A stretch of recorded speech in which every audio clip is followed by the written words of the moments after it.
Hey guys, welcome to another episode of the High Ticket Coaching and Consultant Strategy and Growth Show.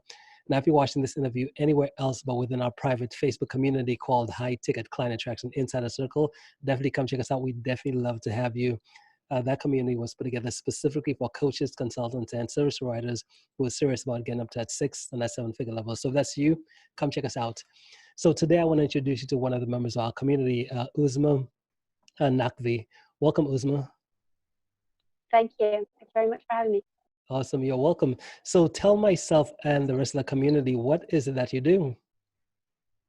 Sure. Hi. So my name is Uzma Naqvi. I'm a holistic transformation coach, and I work with my clients in a very holistic manner. And I kind of start with their brain work. So the first 4 weeks are just dedicated to what's going on up there, and we kind of really break down into limiting beliefs and what's been going on in the mind, and to replace those with the empowering belief.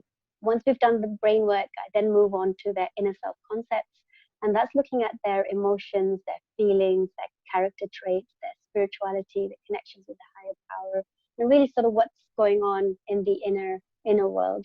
That includes chakra healings and lots of other things. It could even be hypnotherapy if somebody needs it, if there's any past traumas they need to revisit and things like that. And once we've done the inner work, that's when I move on to the outer world, and that includes everything else. So we start with your love relationship, then we move on to your parenting and other relationships, including friendship circles, and we look at your career and your money, and we also go on to look at your overall sort of quality of life and what it is that you envision to have in your life as an overall. What do you want in your life? And then at the end of the 4 months, we create a beautiful big vision board, so the person has a personalized vision board, and they can see the next decade of what they're going to be achieving right before their eyes as they've worked on themselves. Yeah, sounds exciting. Sounds exciting. I love that vision board. What one do you have? Is it a painting or is it just images?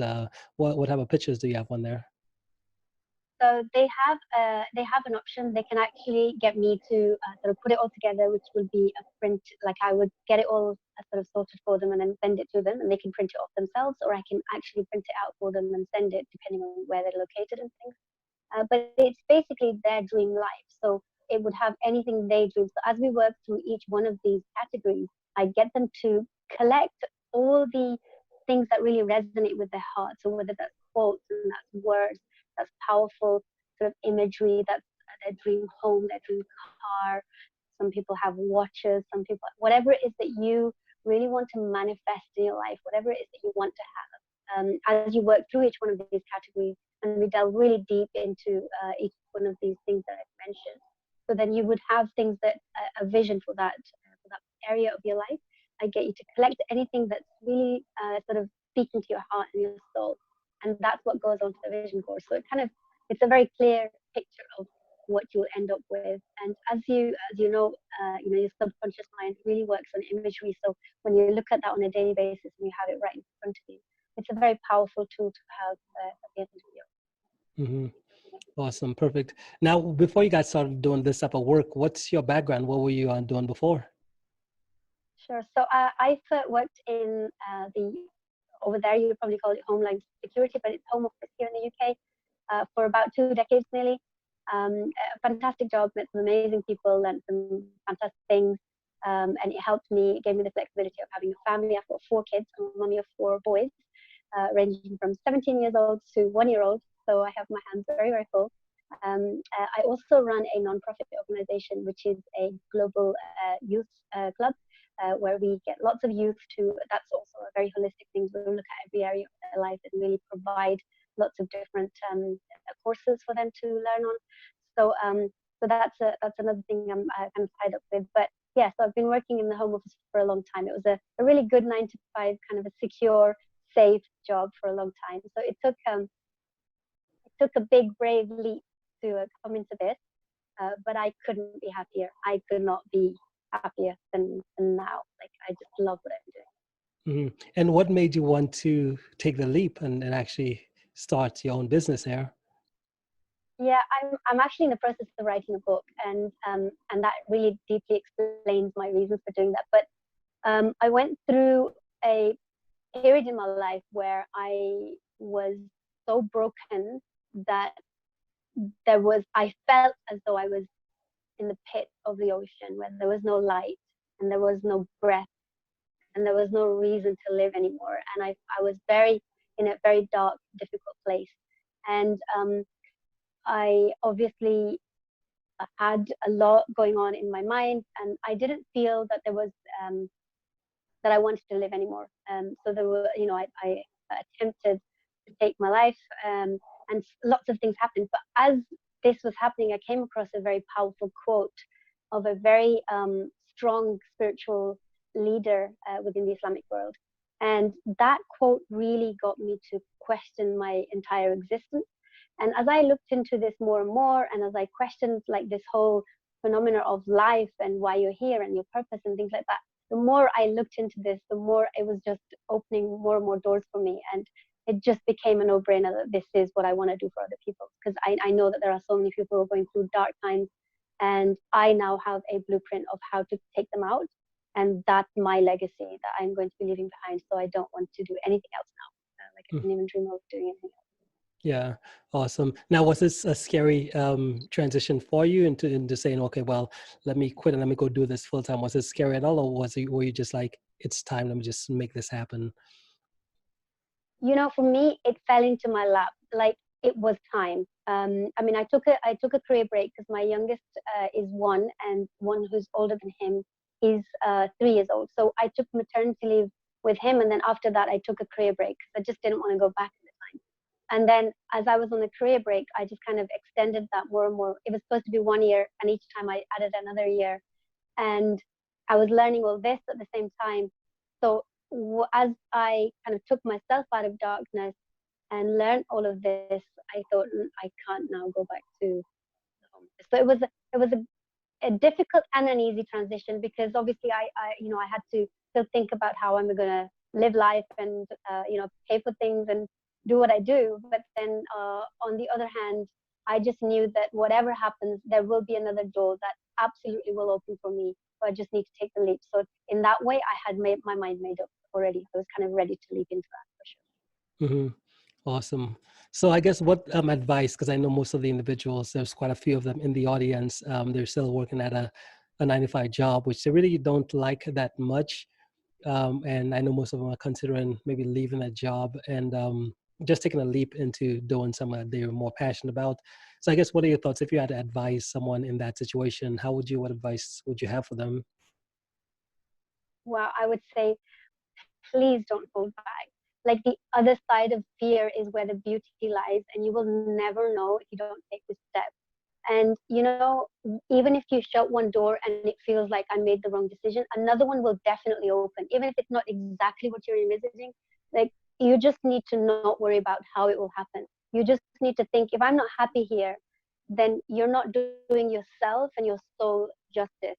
You're cheating your own soul of just happiness and success, and that comes from the journey, not the goal. So detach yourself from whatever is the big goal, that's where I'm going to go and that's where I feel happy. But actually just kind of be in the moment and know, right now this place doesn't give me happiness, it doesn't serve me. So now I need to make another decision, and I'm going to take this leap and have a great language, because your thoughts and your language have a profound effect on what you manifest and what actually ends up happening with you. And I would say, take the leap and have great language, and have even a vision board of what your dream job looks like, and make it happen. Because if you don't take that step, for sure it's definitely not going anywhere. But if you take that step, and even if you take that first step that might feel a bit rocky, know this, that every successful person out there has had so many of those before they stumbled across the final place where they're absolutely happy. So if you don't take the leap, you will never know. And that is difficult to live with. What if is not a good place to be in forever? Yeah, and that's so true as well too. I know most of the times, trying to leave a job or something, it's like you feel like you have to get everything perfect and have to have the complete game plan. And at the end of the day, the best way is just to say, hey, just get out there and you just face it. Whatever comes up, just know that, as you said, either a door will open up or you'll figure it out, right? Absolutely, absolutely. I mean, if like I said, if you don't take that first step, you will never know. And being in a miserable work is a place we spend a lot of our time in, right? So if we're dedicating that amount of energy to something and it's draining us, then how are we showing up in the rest of our lives? That affects our relationships, that affects our mindset for everything else, right? So you have to be happy in the place that you're spending a lot of your time in, because that's where you're investing your energy, and energy is irreplaceable. You can't really monetize that, so you must look after that first and foremost. Awesome, love it. Now, what about the vision that you have for your company and what you're building here? What's that vision that you have? So I envision a multimillionaire business. I am because I know I have value to bring to people's lives, and when you know you have a gift to give, then the rest of it just falls into place. Like, I'm not worried. It doesn't make me feel like I'm not stressed. I don't feel like a headless chicken.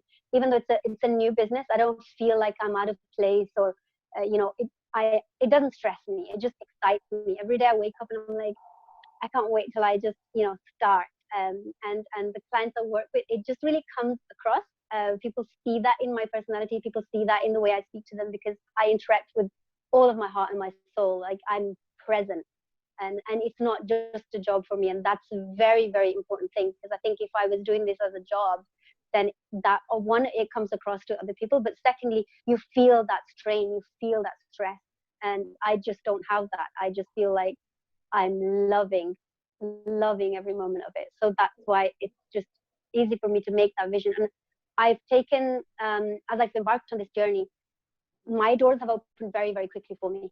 One, because I got my mindset right before I did anything else. Like, I came from a very dark place, so I know not to go back there, and I know the ways of not going back there. So as soon as I start to even feel like slight hint of something coming on, block. Like, that's not welcome. I'm only going to welcome positivity. I don't allow any negativity to come close to me. So it really, your mindset is a key thing here.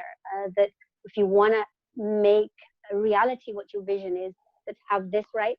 For me, I see it as building this step by step. So I have some kind of a structure right now. I'm working more one-to-one with clients, but I'm also in the process of building the course that I'm doing online. So once I've shipped that out, that kind of automate a lot of things. I'm hoping to sort of do group coaching as well. So I've got other things in the pipeline that I'm looking to do, and obviously the book I think will help as well. So once I launch that, that will get people to kind of know me a bit better, and build a community of people that I think that might resonate with my story. Yeah, awesome. What's the name of your book? I'm still in the middle of deciding, but it feels like a no-brainer. So my course is called The Universe Within You. And the reason it's called that is it's all to do with the quote. So I'd like to read that quote if you don't mind. Oh, sure. So the quote goes, I'm reading it because I don't want to get it wrong. But the quote goes like this: your sickness is from you, but you do not perceive it. And your remedy is within you, but you do not sense it. You presume you're a small entity, but within you is enfolded an entire universe. Therefore, you have no need to look beyond yourself. What you seek is within you, if only you reflect. And this is a quote by a man named Imam Ali, who was a great leader 1400 years ago in Islamic history. And he's a man that I look up to a lot and I follow. So when I came across that and I was in a very dark place, my question to myself was, I can't feel a universe inside of me. So what is this? And if I'm professing to follow this man, then I should know what this is. So I kind of went on a chase, like a quest to find out what this means. And as I kind of opened up more and more doors, it made total sense. Like, everything was to do with introspection. Everything was to do with learning about myself, knowing myself, being completely confident and comfortable in my own skin, and then looking outwards and building whatever it is I need to build for people around Mm-hmm. Awesome, powerful stuff. I love that quote as well too. And you seem like, do you carry the quote around everywhere you go? Because it was pretty handy. Were you expecting me to ask that me. question? I wasn't gonna share it, but this quote lives in my heart and soul. I mean, I live it every day, right? And when I'm talking to my clients, it's what I start with, like, because I want them to know the universe inside them. And so that's what the book is probably going to entitle be. It might be called The Universe Inside Me. I'm thinking that might be the title. Mm-hmm. Awesome. Good, good. So one thing you mentioned was working on the mindset. Mindset is critical. So what's your process? How do you work on your mindset? What's your game plan for mindset?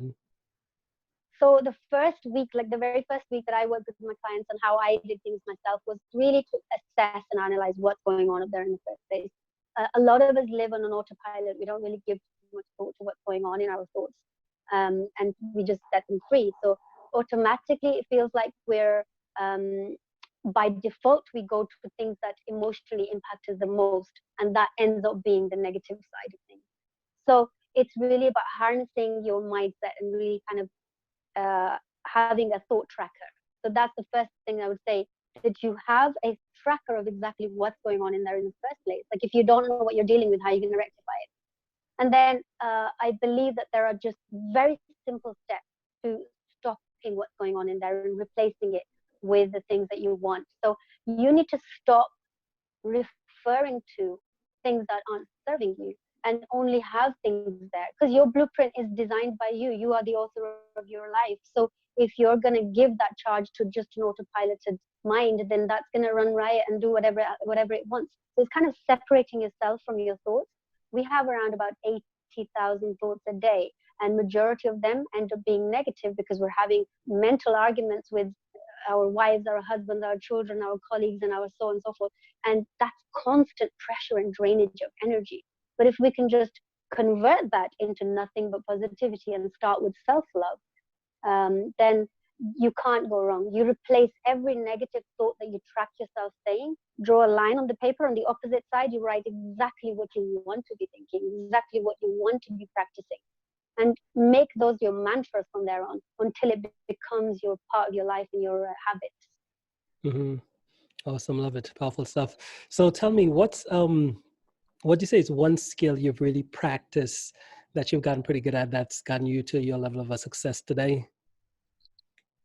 I feel that it was the mindset to begin with, because that was the first thing that I needed to. Because when I was in a very, very, very difficult place, the only reason I couldn't make progress was my own heart, my own head was not allowing me, because I felt that my head was me. I felt that my thoughts were me. I felt that my beliefs were me. And it's only when you can't separate yourself from whatever's going on up there that you get stuck in that mindset, and it's very, very tough to see it any other way. So the very first thing you would do is just kind of take a step back and see it as a separate entity almost. It's like out there, and analyze it and assess it and view it 360 degrees, really kind of check out what it is that you're feeling and what it is that you're doing to yourself and to others, because however you put yourself out there is definitely having an impact, because your thoughts are obviously creating some sort of feelings inside of you, and that's what's impacting how you're behaving out there. So it's really harnessing your mindset. I think that's the first thing I really kind of took on. But the reason my coaching practice is very, very different than many coaches out there, I can quite confidently say, is that it's very holistic. It doesn't deal with a particular issue, although I think that's great. I had coaching myself. I think coaches who deal with any particular issues are wonderful and doing some amazing work. But for me, I think that if we haven't got to the actual foundational issue, then you can fix a marriage, or you can fix a business, or you can do a particular job in one area, but there are still underlying factors that are still not ironed out, and still the things that you haven't really done justice to. So it's still going to niggle at you. There's still going to be something there that's not rectified, and you feel that hollow feeling inside of you. So the point my coaching business is different is because I go literally step by step and all the way. Like, you start with the head and you go in the inner self, and then you go into outer self, and that includes your health and fitness and everything else in it as well, relationships and your career and money and so on and so forth. So, but you can't fix those things unless you fix what's causing it, if you like. So the framework is very solid and very kind of holistic, and that's what makes it so powerful. Mm-hmm. Powerful stuff. Love it. So, Uzma, if someone wanted to connect, what's the best way for them to be able to reach out? So I am on social media, primarily on Facebook and Instagram. I've also got a YouTube channel, and I'm in the process of redesigning my website, so that's under construction. But there is a website, unlifecoaching.com. I have an email address, contact at unlifecoaching.com. And again, social media is named, but my name is Uzma Naqvi, so you could actually find me on social media, and then it has the links to my business pages in there as well. Mm-hmm. Awesome. Thank you so much for sharing. Well, hey, thanks again. And guys, if you're watching this interview on the live or the replay, the links Uzma just shared to get connected with her, they will be either right above or below the video. So you can click and just get connected right to her. So, hey, thank you so much for being here and making the time, Uzma. Do you have any final thoughts before we end? Well, I wanted to say thank you so much. I think what you're doing is absolutely amazing, because I think a lot of people are kind of searching for platforms and things, and I think it's such a good way to connect people that are like-minded. That's one of the most important things. Like, we know that you're the average of 5 people around you, so it's so nice to be surrounded by people who are like-minded and who are looking for success and who are on the same journey. So thank you for creating that platform, and I'm really grateful for you. Thank you. Awesome. Well, thanks again, and we'll talk soon. Yeah, we will. Thank you very much. Take care.